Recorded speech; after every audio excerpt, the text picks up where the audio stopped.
mad as hell, and I'm not going to take this anymore. Hello, friends. Welcome back to the show. My guest today is proof that the good cancer is the worst compliment you can get. Chelsea J. Smith is a working actor, dancer turned storyteller, and survivor who was literally named after Jane Fonda in On Golden Pond. Hashtag #suckface. She survived clowns from the original It movie, verbal warfare from Two Brothers, and the absurdity of hearing, "You're so lucky and you look great," while being fed radioactive iodine in pill form. We talk Shakespeare during the pandemic, bartending as the undercover actor training, and why she once considered Fritz from The Nutcracker as her dream role. This conversation is equal parts therapy session, roast, and a love letter to anyone who's ever been told, walk it off, while your body is betraying you. Chelsea showed up. Well, she's 6'2". She showed up with unhinged confidence, a lot of imposter syndrome, actors, and enough grace for everyone in the room. Except clowns. Fucking clowns. Okay, let's do this. Chelsea J. Smith. My name is Matthew Zachary, and this is Out of Patience.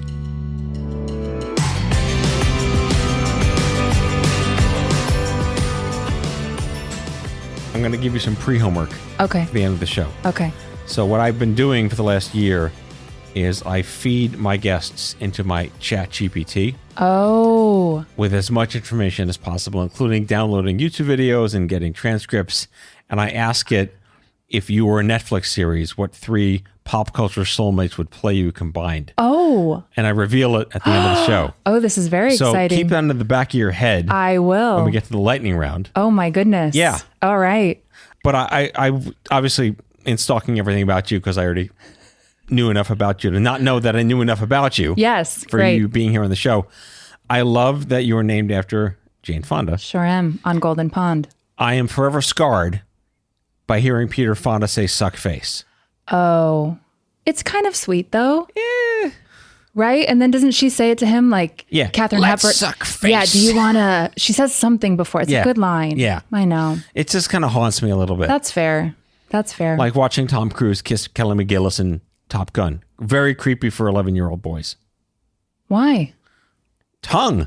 We didn't know that was a thing. Oh, okay. Like you can do that? Why is that there? That was it was a camp. Kissing in general is weird if you think about it. Well, if you break never it done down, right? And you're in 8th grade. Yeah. And like your tongue is for eating. Yes. Yes. Not swamp and spit. Oh God. No. Wait, do you have like a childhood trauma movie moment? It. The original It? The original It.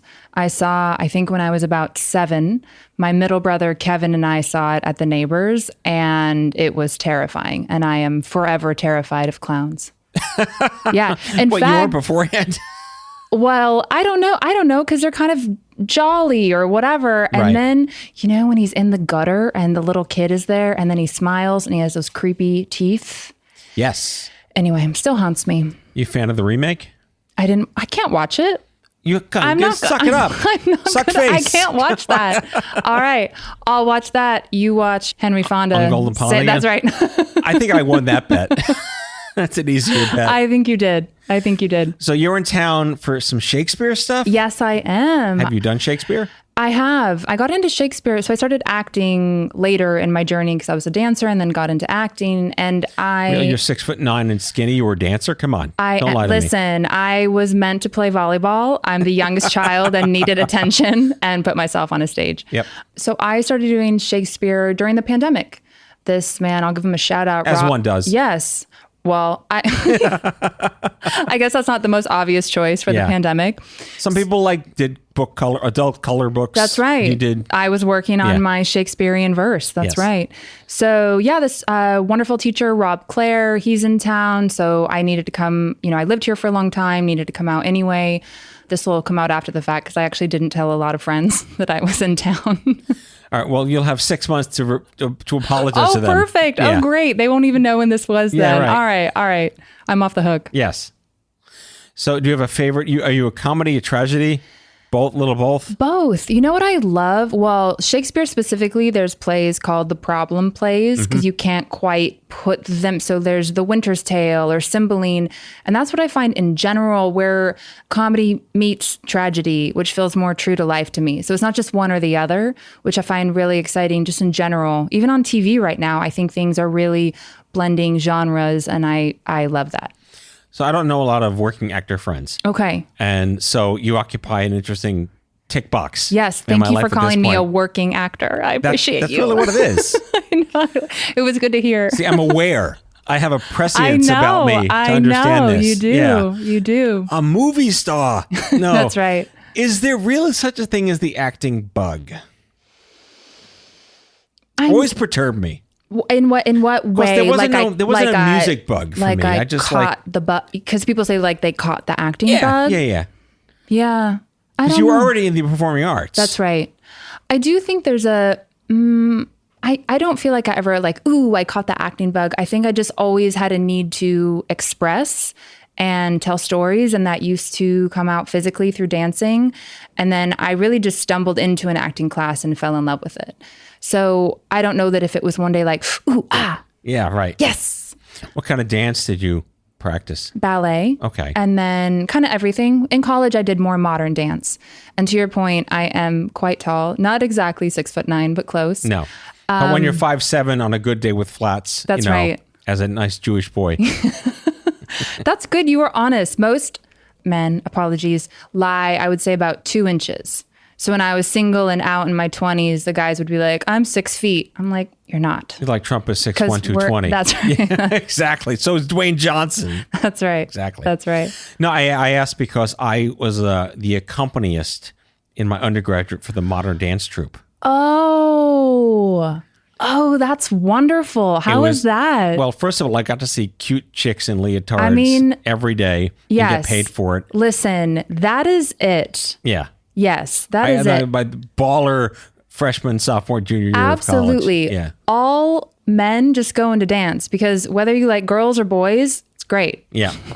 And so it was an all-female troupe at the time. Yeah. And I was just the pianist that was there. That's really cool. And it was my first introduction to a really granola human being. Okay. Because the dance professor, I forget her official, wasn't like a dean of dance. It was like performing arts. Yeah. Whatever. Professor. Her name was Rayanne Bush. Okay. Up in Binghamton. And she was into crystals and holistics and aura and energy. And what? I'm from Staten Island. What is this That weirdness? sounds like a real modern dance teacher to me. Yes. So I got to just improvise. Yeah. Whatever. And she's like, Matt, can you play something that feels like this? And she'd do a maneuver. And I would just riff on something and that would be the thing for the day. How wonderful. And then and you're doing that and you're accompanying, right? And so you're improvising. Were you then kind of feeding off what the dance, whatever the combination was they were working on, you were kind of feeding off of that? Yeah, because that's really cool. The pianists beforehand were given things to play. And I said, can we just do interpretive stuff? Yeah. And that was when I came in, that was what we did. So I have a profound appreciation for the art of dance and what it really takes. Yes. Still to this day, if I see a really wonderful dance performance, it's just my favorite.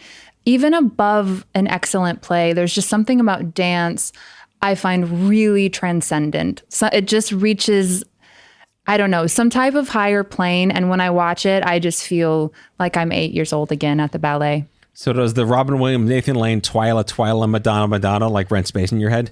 Not at all. No? No. Okay.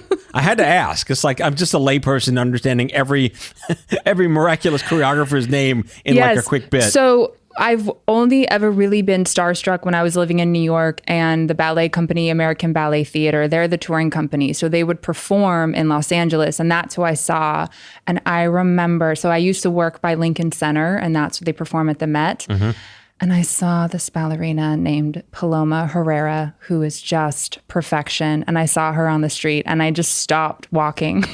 and Wow. just watched her walk. Just a moment of like... Well, and you can just spot a dancer because, they have such great... And she just floated by on Wafting Broadway. posture. Yes. And I swear it's like she wasn't even walking. She just floated by me. And it was just wonderful. That's really, really funny.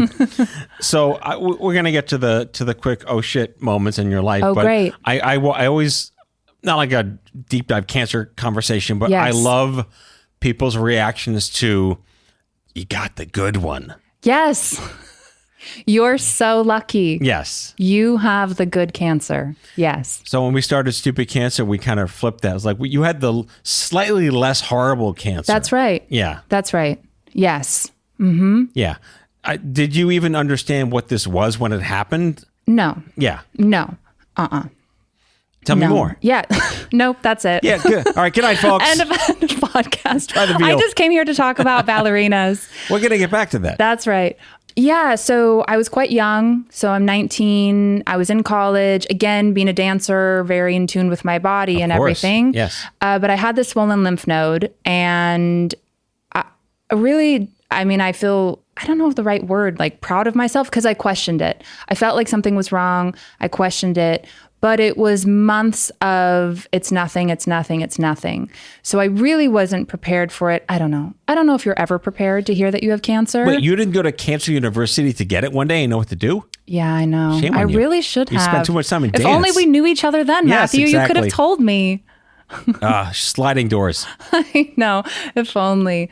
Yes, no. So it was, I felt quite blindsided, other than I did think there was something wrong. And so when they finally did the biopsy on the lymph node, that's when they found the papillary thyroid cells, which was indicative of thyroid cancer, and then found the tumor after they took the thyroid out. Yeah, I asked because like in my experiences, it is kind of like called cancer light. Yeah. And you only get iodine and you only have a little scar. Like there's no such thing as only. It's still traumatic. I appreciate that. It took me, honestly, so I was 19 and then 20 when I had surgery and radiation. I went to therapy when I was about 27 because I felt this weird kind of survivor's guilt because I really felt like, well, who am I to say, people are dying from this every day. Who am I to say I had cancer? And it was all, oh, it's the good cancer. You're so lucky. You're so lucky. You'll be fine. You'll be fine. You'll be fine. Which I was, but so much of the, it's so interesting. So I listened to Cancer Mavericks, which I just thought was... You're my listener? Which I am. I have a listener. Oh, please, don't be modest. It's so incredible. And when I listened to, forgive me, the one about young people with cancer, I don't know what the episode is called. Probably episode 3 or 4 of this. Okay. Yeah. And I felt really angry and sad. And I felt sad for my younger self that I didn't have those resources. And on top of that, I didn't even know to ask for them. Because, and I asked my parents, I said, Mom, was I, so here I am, I'm 19, 20, diagnosed with cancer. And there was no, okay, so here's the physical aspect. There was no, here's the mental, emotional aspect. And again, because I thought I didn't even really have a right to suffer from it. I didn't even think to ask. I think I saw a school counselor briefly, but wasn't really getting much out of it. And so it was when I was in New York and started taking acting classes. And can I cuss on that? I can cuss on this. Fuck yeah. All right. All my fucking shit came up, Matthew Zachary. I was just crying all the time. I had this well of emotion, which was wonderful, but I couldn't control it. And I thought, oh, maybe that thing that happened was kind of a big deal. And so I really went to work on that. And then it took meeting other long-term cancer survivors. And I've never felt, it's like there's just such this beautiful community around it, right? No one who has had, quote, worse than me has ever been like, oh, honey, you were only stage 1. Don't even talk to me. It's just not like that at all. Whereas I can recognize that people have had it physically much worse. I also think cancer is cancer is cancer. I've been on stage to thousands of people saying it's a good problem to have, that you had a lesser worse thing. Yeah. And we should be grateful that you had a lesser worse thing. Yeah. Because what's the point? outside of just unfortunate mental health transference. Yeah. That I wished I had what you had, metaphorically speaking. Yeah, absolutely. When I built the manifesto, word you really can't say these days anymore, but back in the day when it was a word you could say, pre-Unabomber stuff. Oh, sure. Sure. Pre-Luigi stuff. Yes. It was very countercultural to get up on and produce this for the country and say there are no good cancers and that benign is just as devastating as malignant. It's equally shared. It's differently shitty. Yeah. Right? What a way to just frame it in a way that normalizes it. Yes, absolutely. Yeah. I think it takes the, shame away from it, because I don't know your experience, but I feel like then you feel like, oh, you should be okay with it, right? Or you should be healing in a certain way. And so I think I dealt with it the best I could with the tools I had at the time. But I felt, anyway, I'm really glad I went to therapy. So are most people in my life. Therapy comes in really handy. I have a lot of female friends who have two brothers, whether it's older or younger. Yeah. And I'm curious if you're going to respond the way I know they would, because I know this is high school. Yeah. Did you just beat the crap out of them, or did they beat the crap out of you and then you beat the crap out of them? How did it work? Yeah, it was more, so first of all, I just find that I always get along with women who have brothers. Like there's just an understanding. My brothers more so beat the crap out of each other. And then the middle brother was pretty mean to me verbally. And then my oldest brother said to me not that long ago, he goes, my family calls me CJ. He goes, well, CJ, I wasn't mean to you. I just didn't really acknowledge you existed.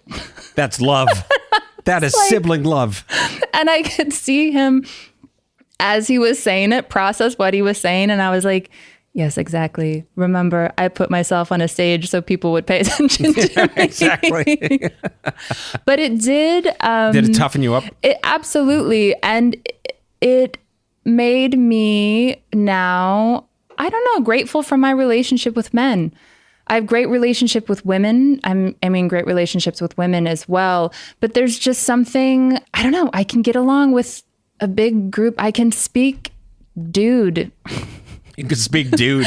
I can speak dude pretty easily. Don't you feel like, though, having an acting background, understanding like the art of theater, you can kind of play the role you need to in the moment to appease who you're talking to either way? I think so. I think you have an understanding of who you're talking to. So versus me kind of shifting, like me, Chelsea, who I am, I can pick up on... Even honestly, I was a bartender for a long time in New York. That teaches you awesome skills. You pick up, after I was bartending, I'm like, why did I ever pay for an acting class? This is all the human behavior study I will ever need. But it's so clear when people sit down, who wants to be talked to, who doesn't want to be talked to. If two people are on a bad date, I'm like, do I need to kind of come in and help these two people out? It's not too similar just in conversations with people. I do find with acting, you know how to put your attention on the other person and take them in, not in a manipulative way, but in a way to best communicate. Yeah, and as a concert pianist and a stage performer, and I give keynotes all the time, you have to lean into what the audience needs. Yeah. And how do you deliver what they need? Yes. And this has been like my podcast therapy when people, how do you do it? A, it's been 20 fucking years, but two, sure. I really want to believe, and I do earnestly, that the listener is the most important person on the show. And we're here to deliver what they will want to hear. Wait, I thought I was the most important. No, you're person. The tallest person on the show today. Listen, listener, if you think you're more important than me. It's my dad, so be nice. He's the listener.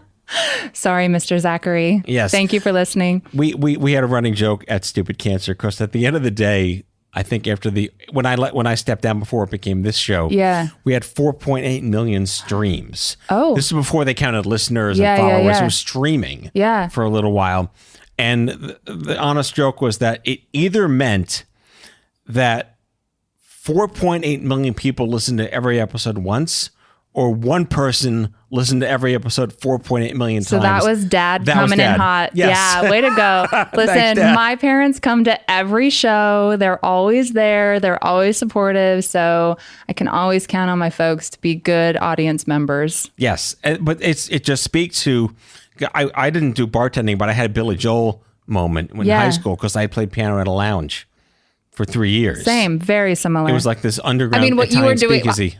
What you were doing was far more artistic than what I was doing, but in terms of human behavior Yes. and what you were observing. Jonathan Barr is a friend of mine. I was 15, 16, 17 in high school playing at the Italian joint, and it was just absolutely experienced in human behavior. And everyone coming in is like, obviously, they're not high school students. I'm watching mafia guy this or Jewish guy this or cop this, just experience what it's like. But the bartender, Yeah. name was Rico, Puerto Rican guy named Rico. Great. He looked like Ned Flanders muscular, when he rips his shirt off. Okay. In my memory, like 30 years ago. Yeah. And he taught me so much about human behavior in terms of knowing when to refill drinks and spying what they're talking about and making sure. And there was obviously a smoking bar because you could do that back then. That didn't cause the brain cancer. I was born with that. But my God, I learned to roll a Cuban. I learned to 10 bar. Yeah. I learned how to make tableside raw egg Caesar salad. Yeah. These are true skills. Yes, they are. I mean, I even find in the maybe larger, quote, rooms I've been in acting wise, right? Not necessarily for something I'm shooting, but a lot of times with acting, you do a reading of a screenplay or a play. And so I've been with some actors that I deem very successful. I really think bartending is a skill set of just reading the room has been the most beneficial because you can't learn that. I mean, acting class obviously teaches you the craft and technique and everything. When it comes to really being able to read a room and know, like, when am I needed? When am I not needed? When can I chime in and not? Yeah. So yeah. All right. We'll take a quick break and be right back with CJ Smith. Yes.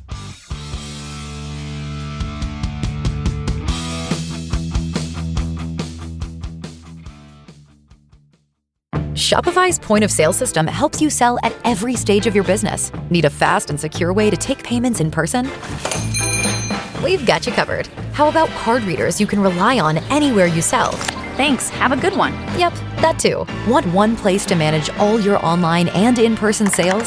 That's kind of our thing. Wherever you sell, businesses that grow with Shopify. Sign up for your $1 a month trial at shopify.com/listen. Shopify.com/listen.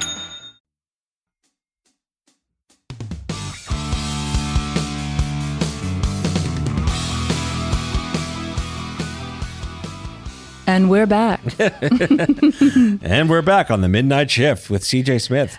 These do feel a little bit, what my dad listened to smooth jazz, and it was 94.7 the wave. That's how I feel with these headphones on, just talking about smooth jazz with Matthew Zachary.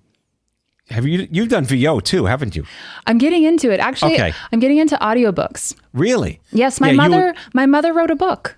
Oh, yeah? Yeah. What's that about? It is about aging. She's a gerontologist. It's really beautiful. I'm going to give it a plug. That is very on brand. Can I plug my mom's book? Of course you can. It's called Artichokes and Grace. Getting to the heart. You're terrible at this. Getting to the heart.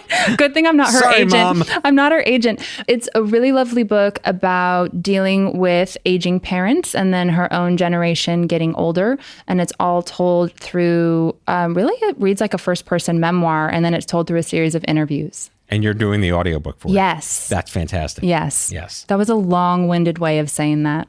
Did you have to do any vocal training getting into your acting world from dancing? Or did you just naturally have this beautiful voice? Oh, that's really kind of you. Thank you. See, talk to people.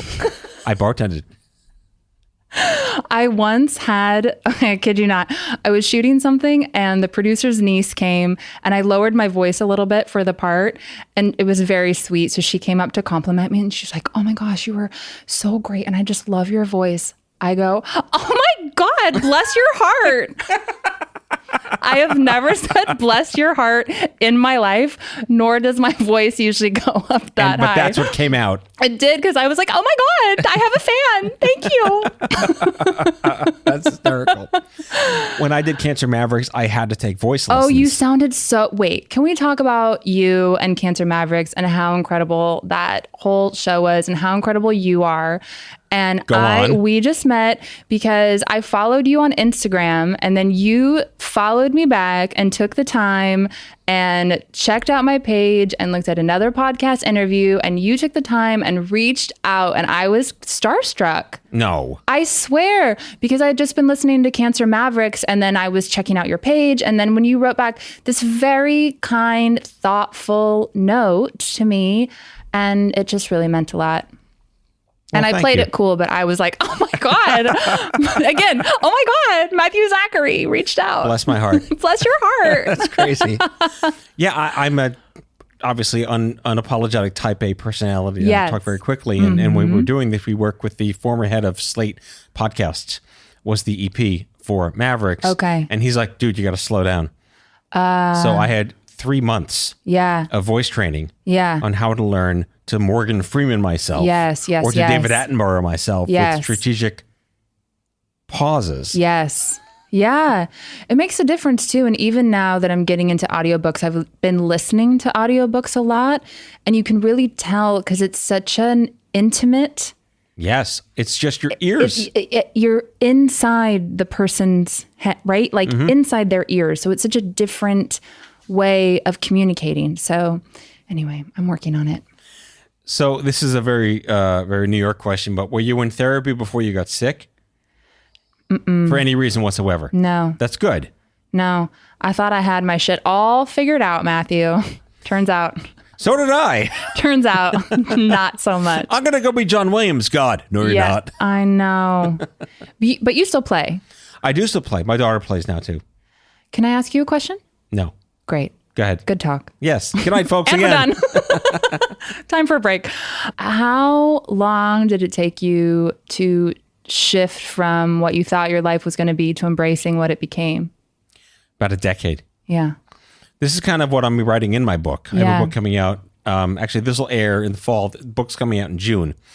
It's not a memoir, not a biopic, but one of the chapters is how I got from A to B. Yeah. And A to B was concert pianist, film composer, cancer guy, stupid cancer. What was that 10 years like?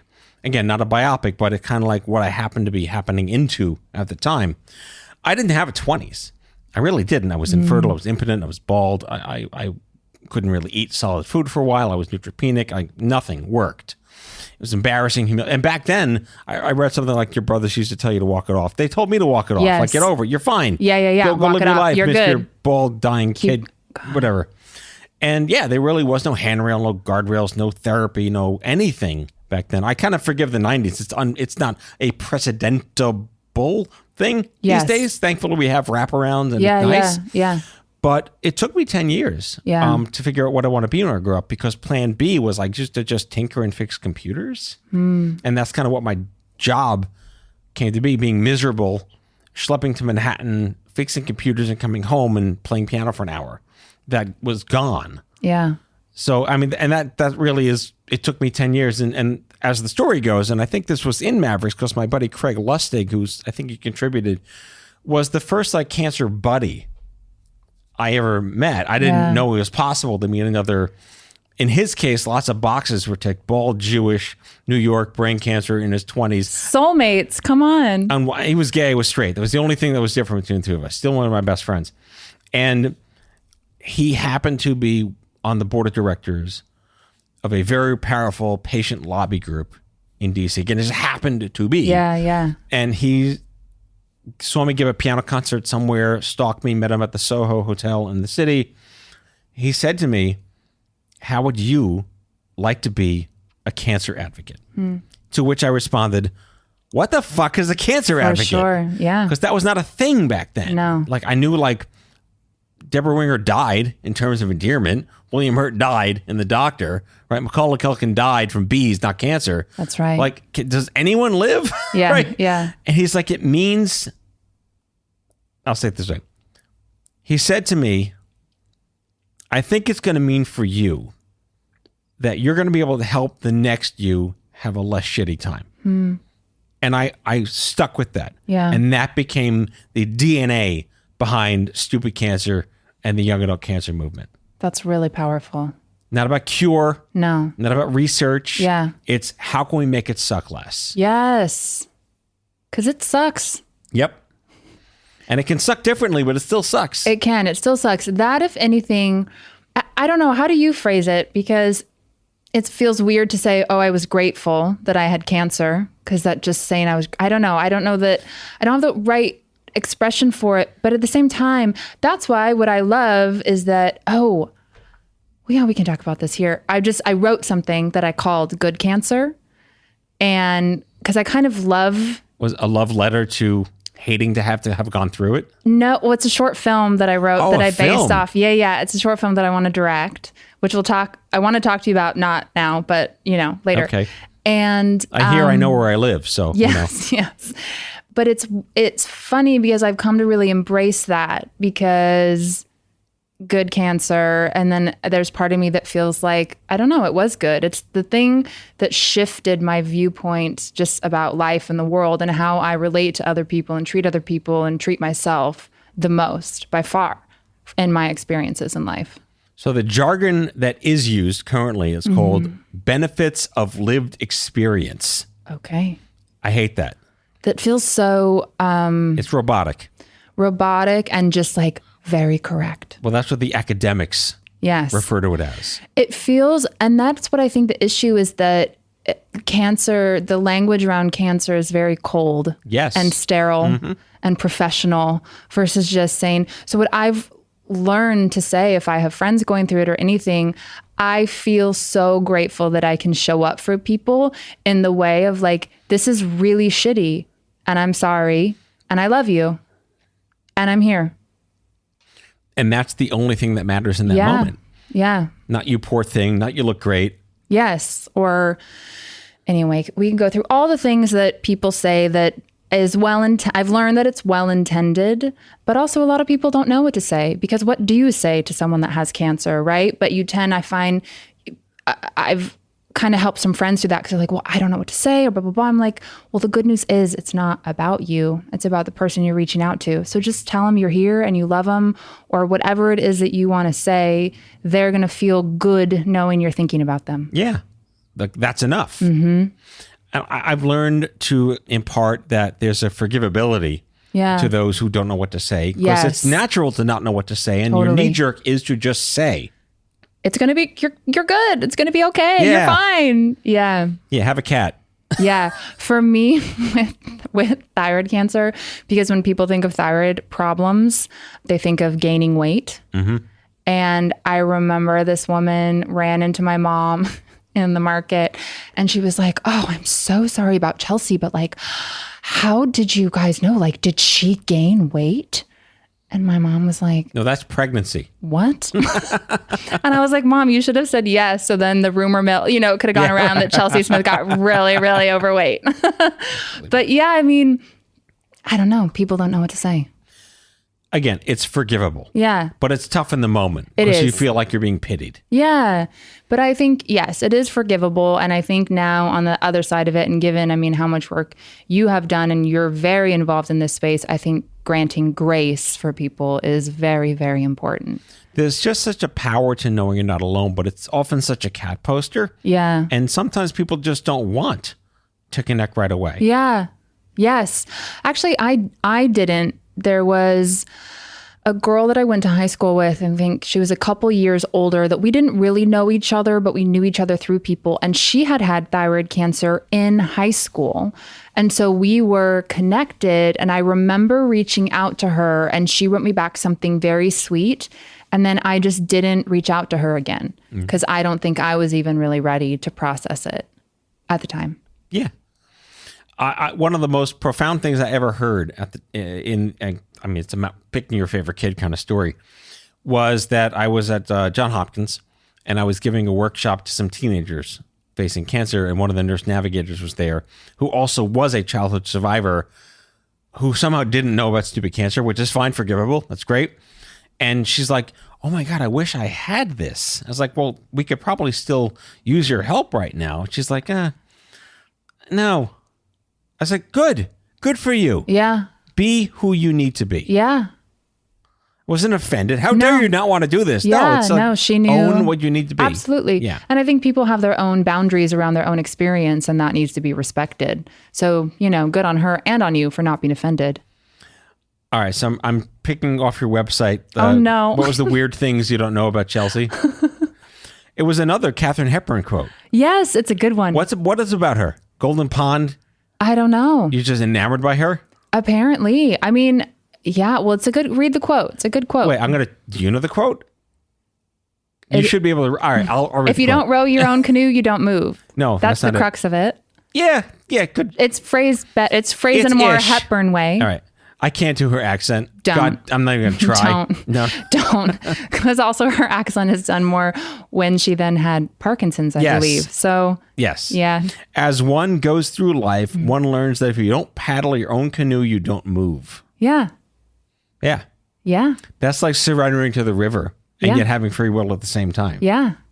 Yeah. Profound stuff. Yeah. I love that quote. I mean, that's so much too. I mean, we've been talking about acting in the entertainment industry. So much of it now is generating your own opportunities and creating your own work. And the stuff that I've shot this year has been all stuff that either I self-generated or a friend wrote. And so she says, paddle your own canoe. Mm-hmm. You did, certainly. I kind of had no choice for a while, but then I got a groove. Do you think that you didn't have a choice? Because not everyone would have made the same choices as you. I didn't know I had a choice till I met Craig. Okay. And I think that just speaks to the opportunities that show up in your life. Yeah. Yeah. Like you had a gestalt moment later in life and you realized this guilt kept flooding into you as PTSD. Yes. And now you are actively involved. Mm-hmm. Yeah, absolutely. It found you. Yeah. Hi there. Yeah. Yeah. I mean, I think opportunities present themselves, and when you're ready for it, then it's not a choice because it just feels right.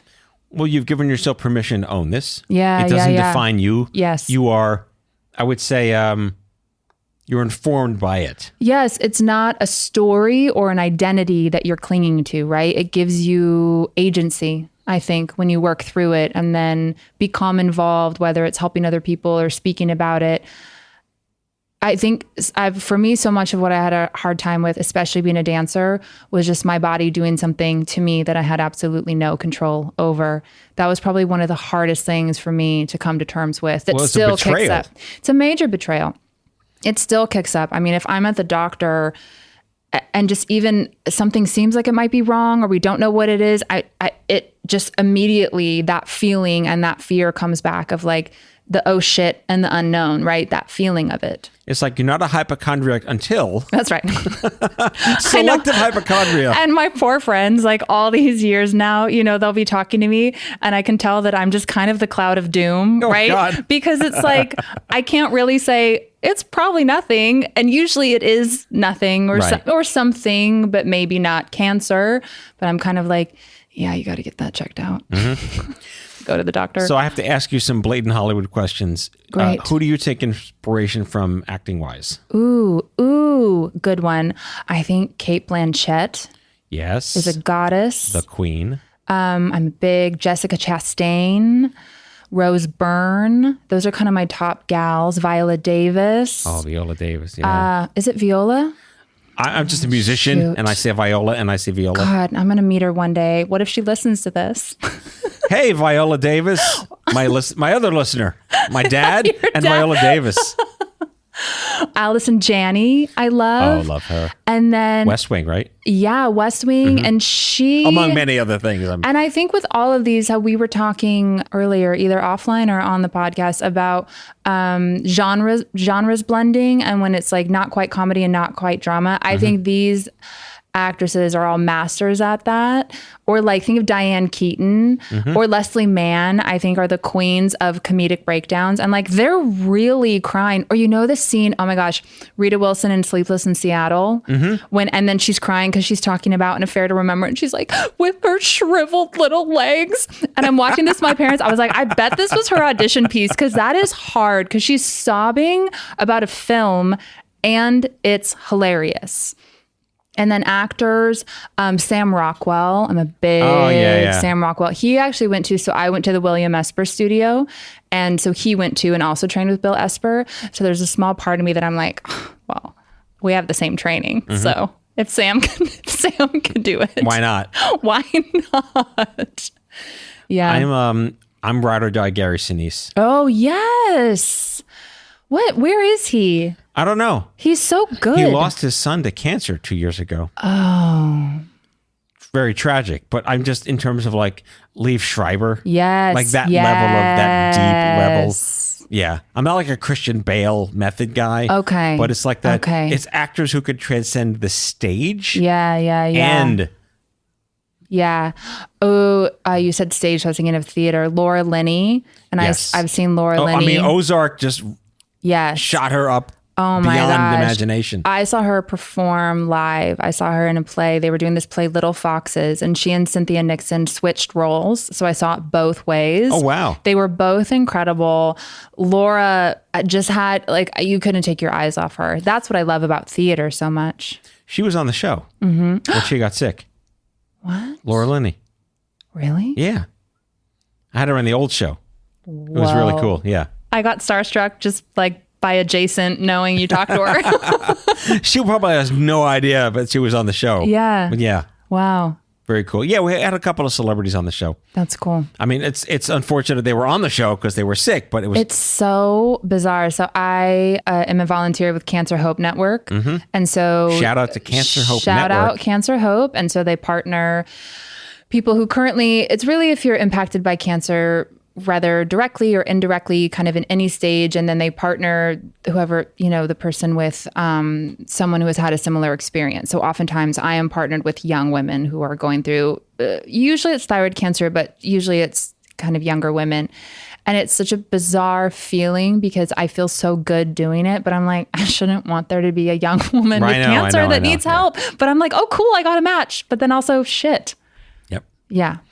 So this is going to be a cat poster question, but do you have a life lesson? Because again, cancer is a gift that you wouldn't re-gift. Yes. Ideally, the experience you have from it helps to give you perspective and objective ways to reinterpret what your purpose might be. Yeah. Do you have sort of a summary executive of where you live in your mind today because of it? The first thing that came to my mind is just the word grace. Grace, grace, grace, grace for yourself, grace for your family, grace for your friends, grace for your body.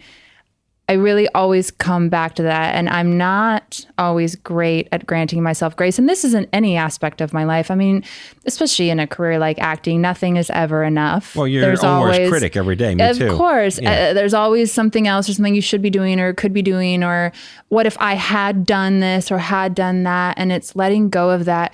And I think as we were talking about earlier, and this is something I'm actively working on now, just in my own journey with self, is that shedding of identity. Like, I'm this because this happened, not attaching myself to that, because I think there's a want to do that because it can kind of give you a reason or excuse, or even like, because again, we were talking about me having older brothers, or I have this thing where I'm like, I remember one time my brother was like, why do you always say that because you had 2 older brothers? I was like, because I need a disclaimer for my personality. And so, but even that, I'm like, oh yeah, that's also and it's nice because we have that, but I think the more we kind of cling to identity and story, the more we, put up barriers or are different rather than seeing the common humanity and granting each other grace. Well, you are allowed back on the show anytime you want. Thank you. We should co-host.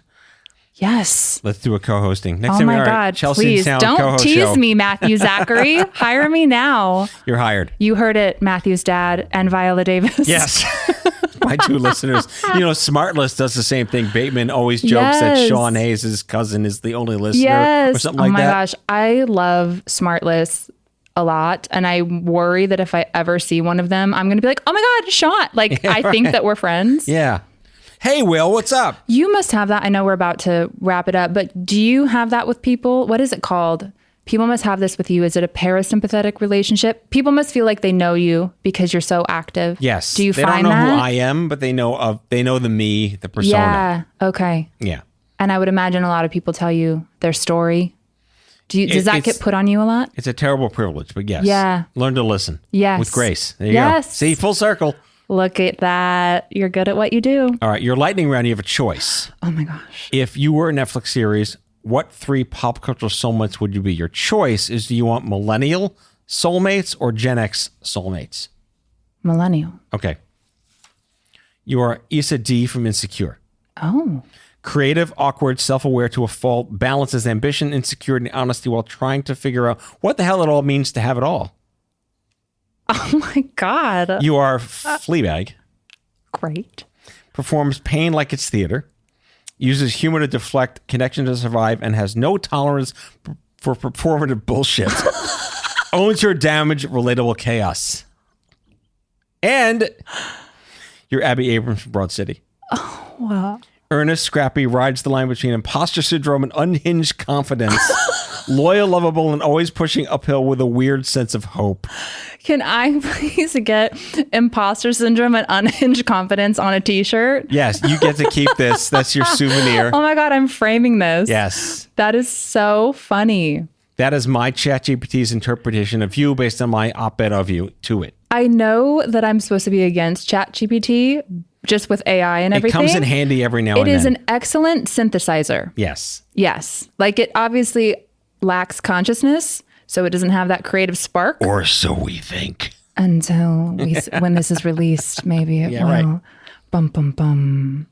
But it's an excellent synthesizer. Yep. So I will happily take this. I love meeting you. I love seeing you. Thank you. You're in my heart. I'm grateful for you. Chelsea J. Smith. Thank you. Thank you, Matthew.